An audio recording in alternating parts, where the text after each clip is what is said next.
कभी आप ब्रह्म मुहूर्त में जगे? जगकर देखिए, संध्या होने के पश्चात जब रात्रि का अंधकार सारे संसार को धीरे धीरे अपने अंधकार में निगलने लगता है, तो यही अंधकार ब्रह्म मुहूर्त में भोर होने से ठीक पूर्व तनिक अधिक काला हो जाता है। कुछ समझे? हमारा जीवन भी कुछ ऐसा ही होता है।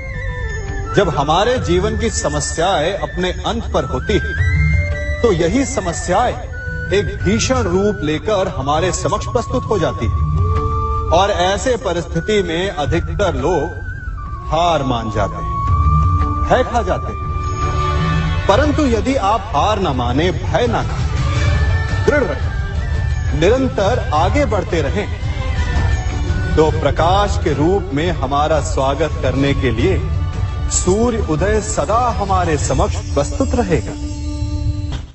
आपने बरगद के वृक्ष को देखा है? जितना विशाल उतना दृढ़।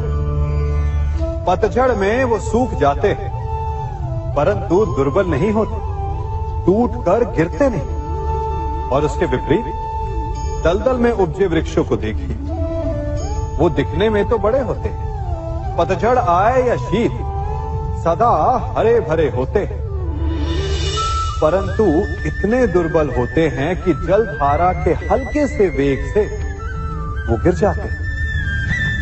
परंतु ऐसा क्यों होता है? कारण है जड़ें। जिसकी जड़ें दृढ़ भूमि में है, वो हर चक्रवात, हर ऋतुओं को सह लेता है, और जिसकी जड़ें दलदल में है, वो स्वयं की जड़ों को दुर्बल बना लेता है। कुछ ऐसा ही मनुष्य भी होता है, जो अधर्म, कुकर्म और असत्य की धरा पर उपजा है। वो समय की एक मार भी नहीं सह पाता, और जो मनुष्य सत्य, धर्म की धरा पर उपजा है, वो हर समस्या से अविचलित हो जाता है। अब आप पर निर्भर करता है कि आप क्या बनना चाहते हैं। हमारे जीवन में मित्र और शत्रु बड़ा महत्व रखते हैं। यदि गंभीरता से सोचा जाए तो ऐसा कोई क्षण नहीं जब हम अपने मित्रों के बारे में ना सोचते हो या फिर अपने शत्रुओं के बारे में। हमारा हर कार्य या तो हमारे मित्रों के हित के लिए होता है या फिर हमारे शत्रुओं के अहित के लिए। हम हर स्थान या तो अपने मित्रों के साथ होते हैं या फिर अपने शत्रुओं के साथ। कोई नहीं चाहता कि उनका शत्रु प्रसन्न रहे। हर कोई अपने शत्रु को नष्ट कर देना चाहता है, और ऐसा करने के लिए वो हर संभव प्रयास करता है। उसे आर्थिक, मानसिक और शारीरिक हानि पहुंचाने का प्रयास करता है। परंतु यदि मैं आज आपको ऐसा मंत्र सिखाऊं जिससे आप अपने शत्रु को सदा के लिए नष्ट कर दें तो, और वो मंत्र है मित्र बनाना। अपने सभी शत्रुओं को अपना मित्र बना लीजिए और आपके सारे शत्रु स्वतः ही समाप्त हो जाएंगे। मैं क्या कर रहा हूं? मैं दिए प्रज्वलित कर रहा हूं ताकि अंधकार को मिटा सकूं।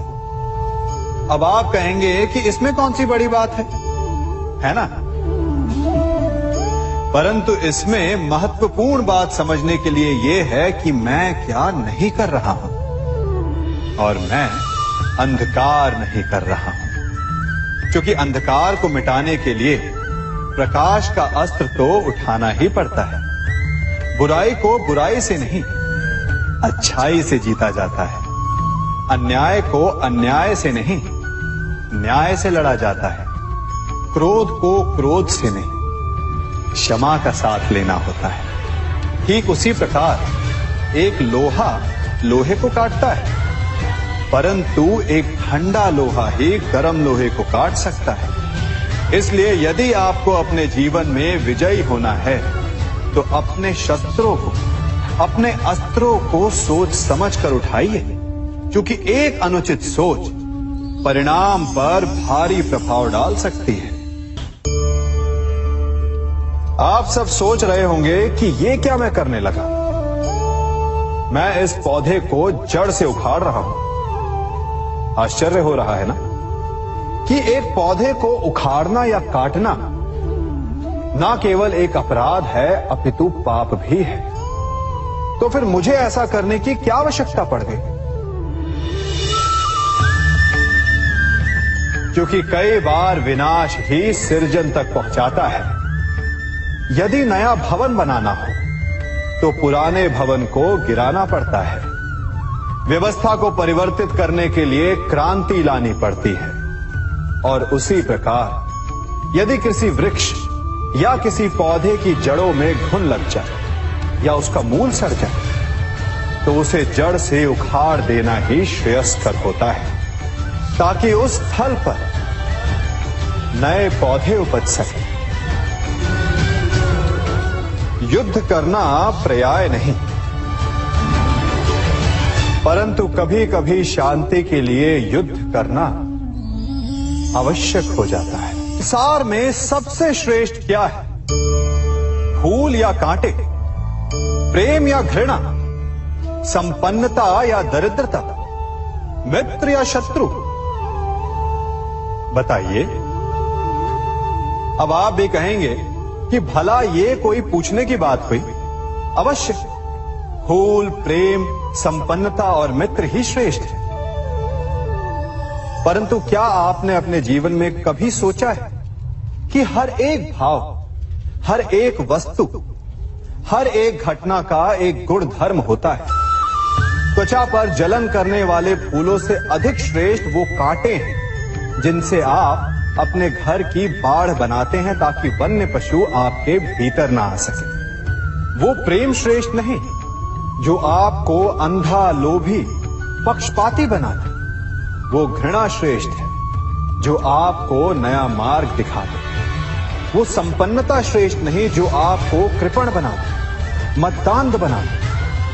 वो दरिद्रता श्रेष्ठ है जो आपको जीवन में परिश्रम करने की शिक्षा दे। कुविचार देने वाले, बुरा मार्ग दिखाने वाले मित्रों से अधिक श्रेष्ठ वो शत्रु होते हैं जो हमें जीवन का लक्ष्य दे दे। इसलिए अपने जीवन में हर वस्तु, हर भाव, हर घटना के गुण धर्म को पहचानिए और उसके पश्चात अपना चयन कीजिए। स्वर्ण। हम सभी को अपने जीवन में स्वर्ण से कभी ना कभी कुछ ना कुछ थोड़ा या अधिक मोह होता ही है ना? परंतु क्या आपने कभी सोचा कि स्वर्ण को प्राप्त कैसे किया जाता है? जब भूमिगत खदानों से स्वर्ण को निकाला जाता है तब वो एक पाषाण की भांति होता है। ऐसा पाषाण जिससे आप किसी को भी मार सकते हैं, परंतु उसे आभूषण के रूप में स्वयं के शरीर पर धारण नहीं कर सकते। यदि उसे आभूषण बनाना है तो उसे लंबी यात्राएं करनी होती है। उस पाषाण को पिघलना होता है। सुनार के हथौड़ी की अनेकों चोटें खानी पड़ती है। फिर काट छाट और उसके पश्चात जाकर वो ऐसा आभूषण बनता है जो हमें वर्षों तक, सदियों तक लुभाता रहता है। इसलिए यदि आपको समय पर विजय पानी है तो स्वयं के निर्माण पर समय देना होगा। हम सभी सुनते आए कि जो वीर होता है, साहसी होता है, शौर्यवान होता है, उसके समक्ष सारा संसार झुकता है। वीर भोग्य वसुंधर। परंतु वीरता है क्या? शौर्य क्या है? साहस क्या है? साहस युद्ध नहीं, वीरता विजय नहीं, शौर्य कभी ना गिरना नहीं। साहस किसी चुनौती के समक्ष खड़े होने का भाव है, तो वीरता उस चुनौती को उत्तर देने के लिए पूर्ण परिश्रम लगा देना है।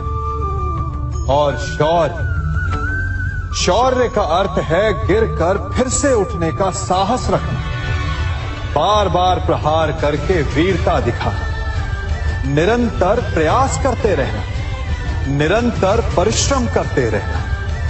इसलिए विजयी होने से अधिक महत्वपूर्ण है शौर्यवान होना, क्योंकि जो शौर्यवान है उसे विजय मिलना निश्चित है।